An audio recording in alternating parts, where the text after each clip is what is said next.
If you're a CityCast superfan, you have definitely heard us singing the praises of our longtime supporter, Paulson and Nace. Big news! Paulson and Nace is now Nace Law Group. Same great team, just with a new name. When you are hurt by the negligence of others, you want a lawyer that will actually fight for you, not one that will settle for the bare minimum. Nace's compassionate lawyers fight to bring cases to juries so you can get everything you deserve. If you've been hurt or lost a loved one because of someone else's mistake or negligence, call Nace Law Group for a no-obligation consultation. Visit www.washingtondcinjurylawyers.com or call 202-463-1999.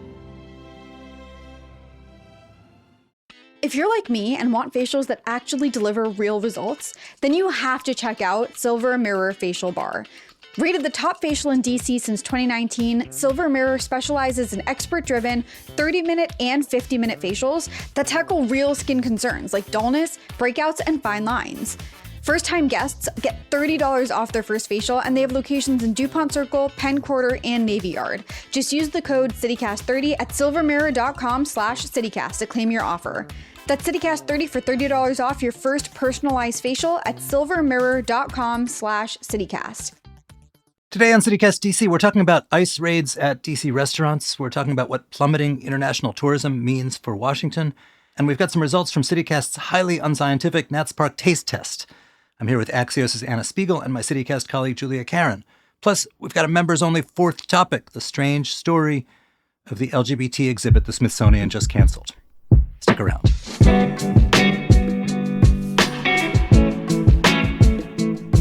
Today is Friday, May 9th. I'm Michael Schaefer, and here's what DC's talking about.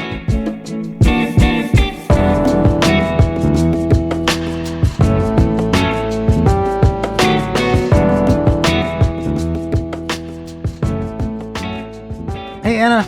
How's it going? Hey, Julia. Hey, Mike. Good to see you guys. Good to see you, too. One quick note before we start. This Friday Roundup is sponsored by Nace Law Group. If you're a real CityCast fan, you've heard us raving about our longtime sponsor, Paulson and Nace. Well, now you're just going to hear us raving about Nace Law Group. It's the same great team, just with a new name. So, Anna, you wrote this week about the ICE raids. It's been sort of big news around Washington, on sort of DC internet, and also on sort of your longtime field of expertise, which is the restaurant industry.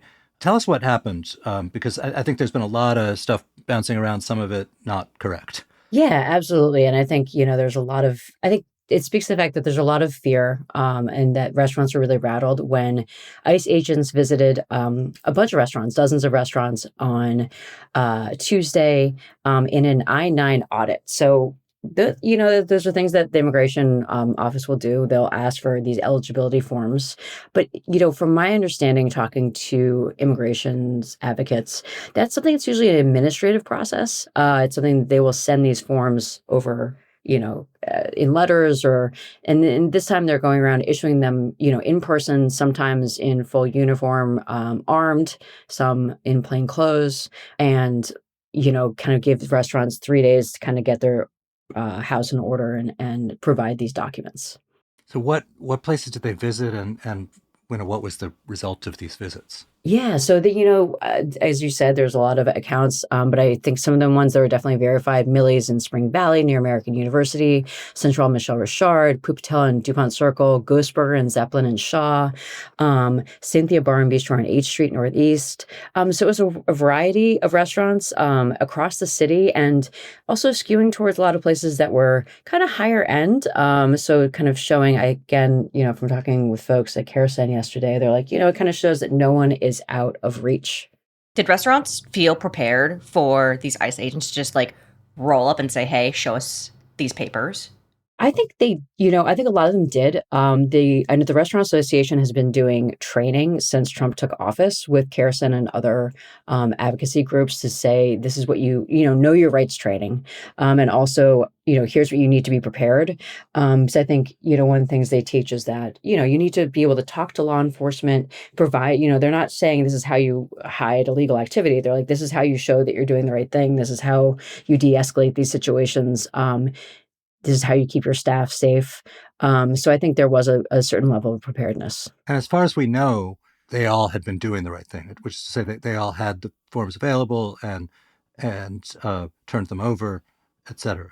Yeah, or they also, in the case of, for example, Chef Jeff's and Millie's, I know, speaking with folks there, they had forms at a corporate office because they are a large restaurant group. And they said, okay, well, and they have 3 days legally to provide these forms. So even if they don't have them on hand, which, sometimes, especially if you're a larger restaurant group with multiple locations, you won't.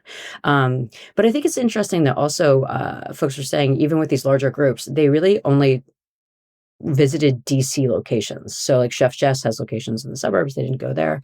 So it's kind of some people are taking it, and again, reached out to ICE, didn't get any response, but some people are taking that as a targeted, we're going after DC and DC alone.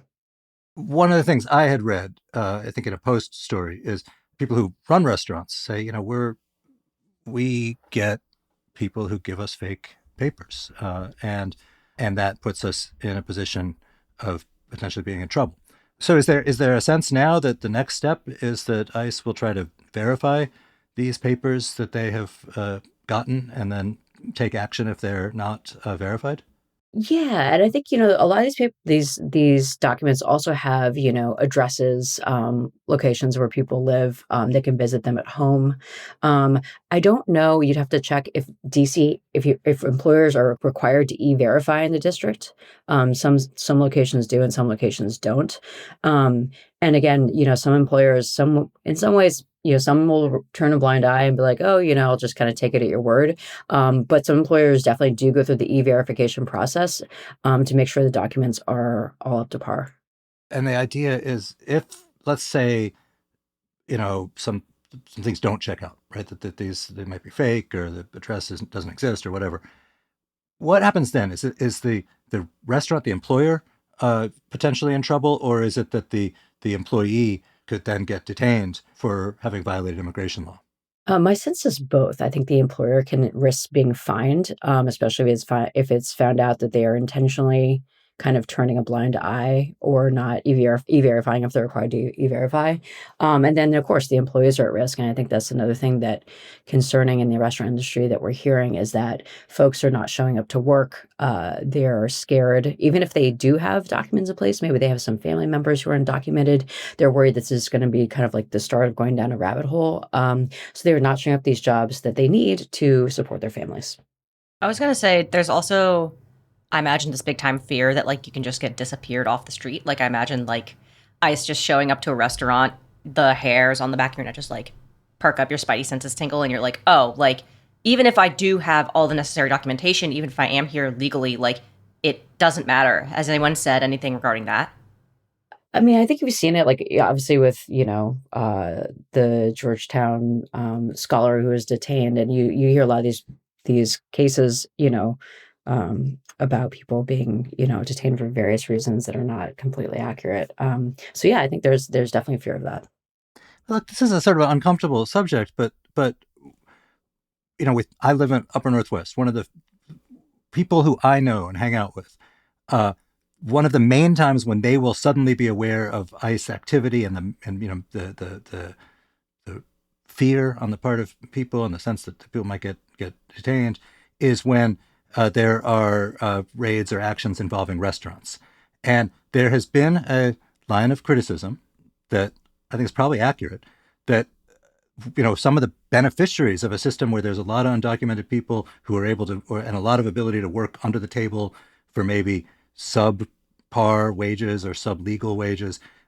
One of the beneficiaries is like people who like to go out to nice restaurants, because the whole system of busboys and whoever's chopping the onions back in the kitchen, because they're able to be paid less, that enables these places to keep down your price for a fancy meal.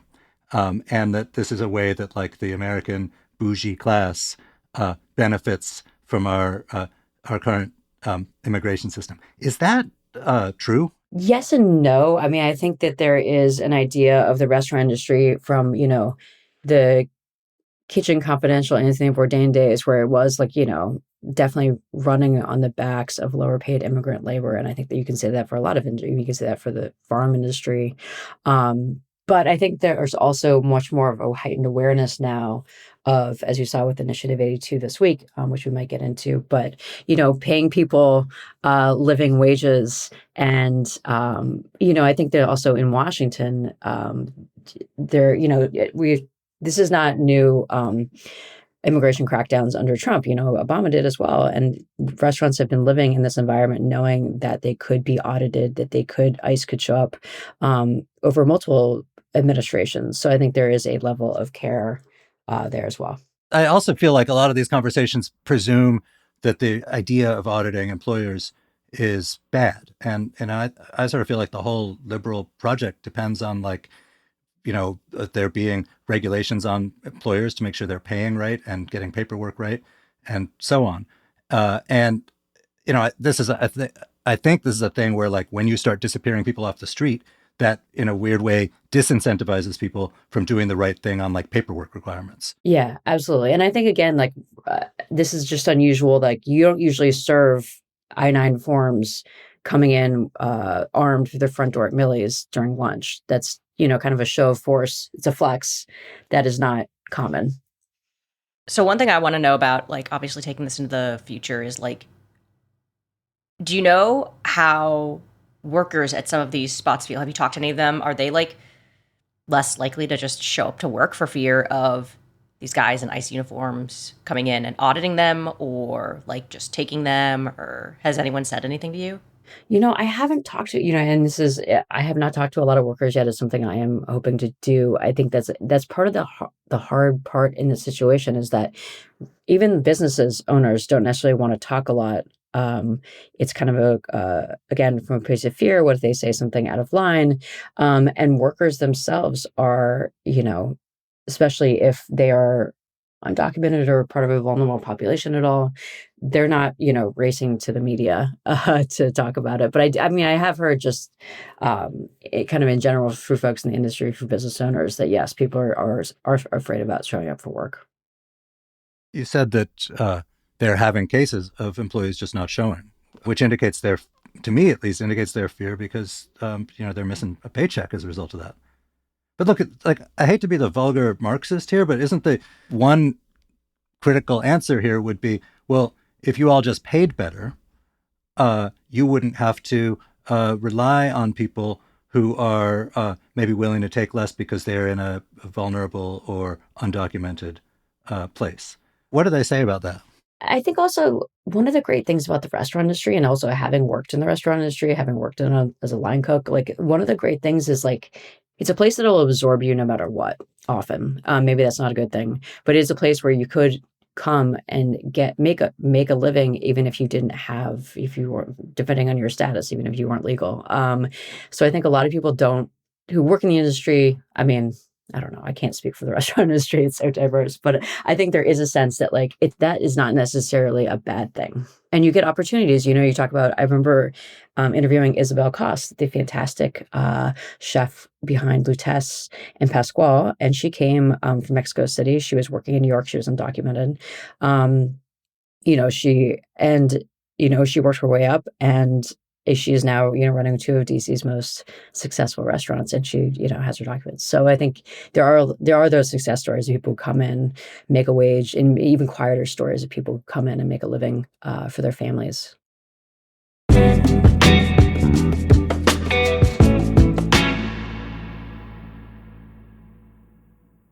Ever wondered why mosquitoes bite you? Or maybe you're curious about policy, like solving the housing shortage or bridging the digital divide. Or maybe you want to hear it all. After the Fact, a podcast by Pew, breaks down today's big issues with expert insights and real stories. Whether you're into the research or the personal stories behind it, we've got you covered. Get the stories behind the stats. Listen to After the Fact wherever you get your podcasts. Paint Care is all about keeping it simple for district residents. They make recycling leftover paint, stain, and varnish easy with convenient drop-off locations, like your local paint or hardware store. Each new paint project is an opportunity to reduce waste, and Paint Care has 3 simple rules for painting smarter. 1, buy the right amount of paint for the job. 2, use up leftover paint. And 3, recycle the rest. To get tips for how to buy the right amount of paint, explore ideas for DIY projects for how to use up leftover paint, and to look up your nearest drop-off site in the district, visit paintcare.org/3simplerules. Hey, so second subject I wanted to talk about today, which actually is related to this, I think, is this is not going to be good news for all those restaurateurs, which is that international tourism to the U.S. And to D.C. is plummeting. The American brand has, I think it's fair to say, taken a pretty big hit.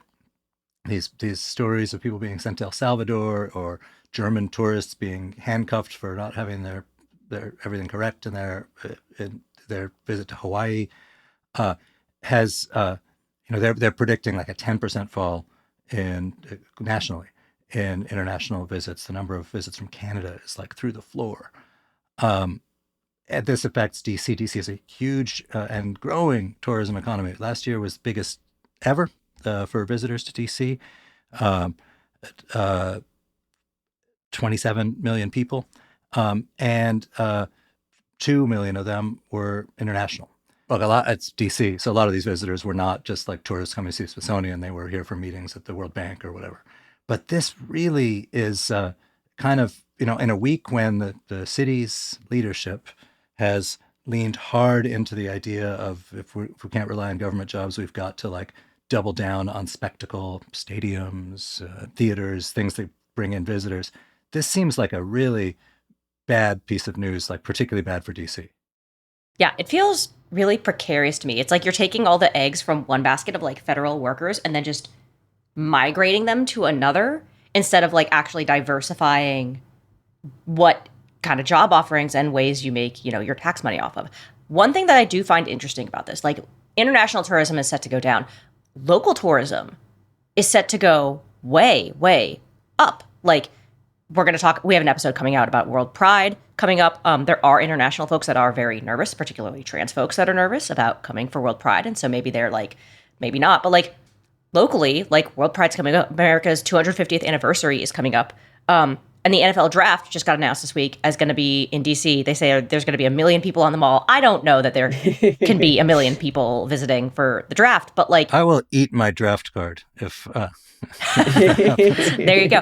But national tourism, local tourism is going way, way up. And I find that dichotomy very, very interesting. Oh, no, I think also it's interesting. You think about for the DC economy, just strictly, like you're thinking about, I think the kind of tourism also matters. Like people coming for World Pride, like they're coming to, yes, there are rallies and there's protests in the air, but there's also celebration. People are coming to eat, they're coming to drink, they're coming to dance, they're coming to stay at nice hotels. The folks who are coming for Trump's military parade, are they going to be? They could also be coming to eat. Like we don't know, but like I think like the types of tourists, and I think like one worry is that with the drop in international travelers, like international travelers do, you are tending to, even if you're coming for business, to grant for business meals, you're tending to stay in nicer hotels. So that's I think a consideration as well. And it's sort of in the nature of parades, leaving aside the politics, that. You stand out there. Yeah, exactly. Let's go to Rustica, But look, I also think, I've written about this a bit, that in our, American culture, like politics has this very weird effect on people's opinions of Washington. Like, I remember interviewing a guy from the White House Historical Society, and they make their money from selling these like White House themed Christmas ornaments. And the weird thing was that we've reached a pattern where, like, when there's a Democrat in the White House, Republicans don't want to buy any White House trinkets. It's not just that they don't want to buy, like, trinkets about Democratic presidents. They don't want to buy any trinkets, and vice versa. Like the Christmas tree ornament is going to be the Christmas tree ornament no matter what, guys. Right. But at this moment of great polarization, Americans, out there in the country tend to turn away from being interested in Washington when they're side is out of power. And that includes being interested in like really neutral, like history things. So it's interesting that the two other, besides World Pride, which was booked a long time ago, the two other things you cited, the NFL draft and this parade, are kind of politically and culturally coded as a more conservative, red America kind of thing. That's not to say they're exclusively that way. And of course, those folks spend tourism dollars too. But I wonder how that will affect like what kind of businesses thrive from doing business with tourists. Maybe it's all the same, but there may be some differences in like where people want to entertain themselves or eat or whatever. Yeah, and I think one of the things that, I think there are stereotypes on all sides, and there's a stereotype that the people coming to the NFL draft will only want to go to like barbecue restaurants or, eat at McDonald's, whereas like the people coming for World Pride are more connoisseurs and will be going to like the Rose's Luxuries. I don't think that's always the case, as we've seen with, Butterworth's at Mesh Restaurant in Capitol Hill that has natural wine and foie gras. That's a big MAGA hangout. Republicans like nice food too. But I agree. I think it's definitely more, skewed in a certain way. Right. So if the American tourists who will grow even as these international tourists fall, I suspect are more likely to be from red places or red mindsets or whatever. Again, the city's justification for leaning so heavily into tourism is that their money, the dollars they spend, will generate taxes that help fund our schools and our roads and things like that. We'll see. Get those American flag beach towels ready. Big trinket energy. I'll buy one of those.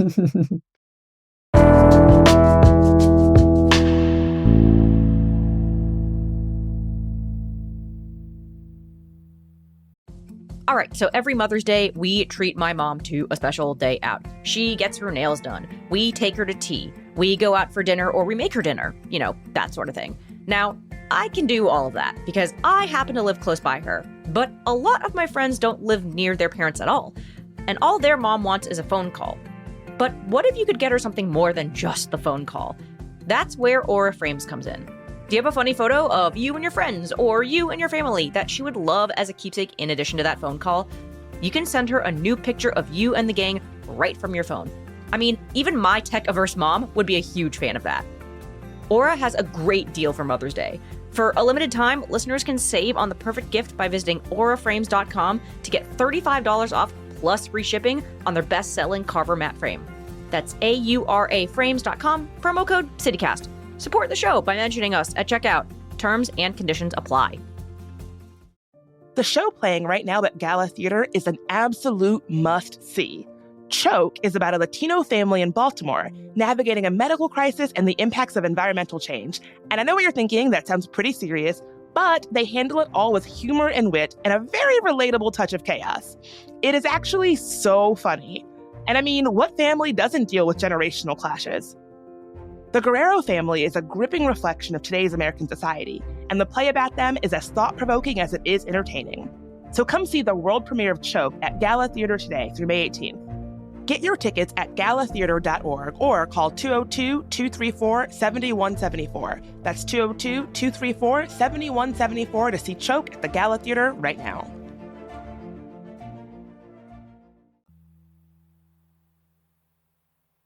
Well, also speaking of food that sports fans like, Anna, you missed a big night because our CityCast team went to Nats Park. Oh, you should invite me along next time. I know. It was an oversight. We admit it. And they ate. They also watched baseball, I think, but they ate. Julia, you were there. Run us down the taste test. All right. So first of all, we went on a Tuesday, so we got the cheap tickets, which heck yes. Like we love a happy hour ticket. I know that they're running this promotion with $5 Bud Lights or American beers and $5 hot dogs and nachos and stuff. I did get a $5 Bud Light, as I am one to do. I will say it's one of the basic 12-ounce cans, so be aware that you're getting half for, half the price. But we basically entered in that center field gate area, and we just did a lap around the 100s. And there's a lot of new and interesting stuff. So there was electric Kool-Aid, which has like these frozen cocktail type stuff. We had this mango jalapeno type drink that I thought was like kind of grassy. The jalapeno was like very, I don't know, not spicy, but grassy. The mango tasted pretty good. I was a fan. We also went to Cotton and Reed. We had a hibiscus rum drink that we were all a fan of. I will say one thing that we all were a fan of, I think, was the Sonoran hot dog at Taqueria Picosa. That thing is great. What's the Sonoran hot dog? It's a maximalist hot dog. It's delicious. Yeah. I think we were all a fan of that. I personally was a fan of the banh mi at Pho Wheels. The actual price of the banh mi, it's a big sandwich, but it's like something like $18. The price for the amount of food that you're getting, like, cannot be beat in my mind. Well, it can be beat outside of by not being in a stadium. It can be beat by not being in a stadium. It can also be beat by the $5 hot dogs, which, in my mind, this made me want like hot dogs really badly. It made me want like a ballpark dog and like some mustard and some onions. That said, I do think it is really, really cool that like every year Nats Park gets all these really cool new food options. People can try stuff if they don't want like a ballpark dog and actually want something different. I know that they have this like pitcher product thing, Anna, and I think you were part of that, right? Yeah, I was a judge this year. Yeah, it was a lot of fun. How does that work? It's a Shark Tank style competition where they have different food vendors, everything from the folks who are selling at those markets, selling things like flavored chips and popcorn, to the full stalls where you'll have people, making food fresh to order. And they, pitch a panel of, food folks like myself. The main chef for the Nats was there, the marketing team, and they all kind of, it's much more about it's about flavor, but it's also about mainly, can they scale up? Can they serve thousands of fans over 80 plus games, plus concerts and all the other things that they're doing these days? So it's a lot of fun, because sometimes you're like, okay, this is, for example, I won't say from whom, but we had these like really kind of like rich, like schnitzel and pork shank dishes. And you're like, this is great, for like a fall game, but like maybe you're not going to want a pork shank in August when you're sitting out there. So you're kind of also looking at like seasonality, all these different things. But there's some really fun things that come of it. And I'm very, one of the folks who was there when I was judging the section was Tim Ma, who's doing Lucky Danger. And those, little, and they were also looking for more vegetarian offerings, because I think that's something that's lacking in the park. So you had like, delicious veggie lo mein, orange chicken, dumplings. But you're right. I think it's one of the most fun things about Nats Park is just seeing like you can get pupusas, you can get banh mi, you can get, what really is reflected in the DC global culinary sphere. I'm curious, one of the places you went to was Faux Wheels. Do they actually sell pho? No, they do not sell. Although, I don't know, like maybe if you're Vietnamese, like if you got pho at a 90-degree baseball game, maybe that's the move, and I'm just like missing out and I'm a moron. But I do not want to sit in a stadium environment next to someone who is eating a hot soup of any sort. Anna, what is you're the one with the finest taste among us? What's your go-to when you're at a ball game? I really like the I think it's La Casita pupusas. I like the arepas too. I'm a big hot dog person, and one of the vendors who is actually part of the Nats original pitcher product competition, Hot Dogs and Fries, they're always so good. They do a banh mi dog that's excellent.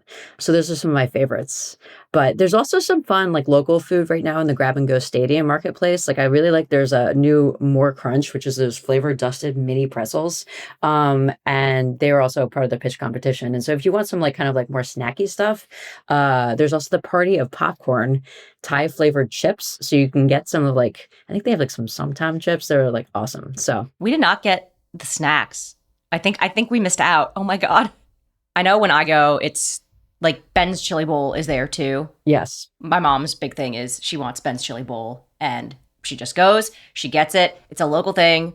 It's all good. I'm definitely more of a, like, I want 5 hot dogs and a couple of beers kind of person. I did get fried Oreos though from the stand, and they were so good. Do they still have the onion machine for the hot dogs? Like at the condiment stand, like it's always like, I'm always perplexed. No, they don't. And I'm big sad about it. I feel like the onion machine was a casualty of COVID, that bring it back. They no more public onions. Bring it back. But I always like the onion machine because I'm a big onion on hot dog person. I am too. Onions and mustard. Breath smells gross. Taste is amazing. Yeah, I agreed. All right, well, maybe we can take in a game together sometime later, Spiegel. I would love that. So I want to give a big thank you to our newest CityCast DC neighbors, Christopher R., Joanne S., Emily G., Kate M., Leslie T., and Zachary C. Thank you guys for your support. And today, paid subscribers get a bonus 4th roundup chat. It's about the Smithsonian canceling diverse exhibits or returning notable artifacts. They're denying it's a response to Trump. People have their doubts. And if you want to be sure you always get the full episode, become a member. Head to membership.citycast.fm and sign up. It's only $10 a month, and members get ad-free listening, exclusive members events, and an extra events newsletter every week. Again, that's membership.citycast.fm.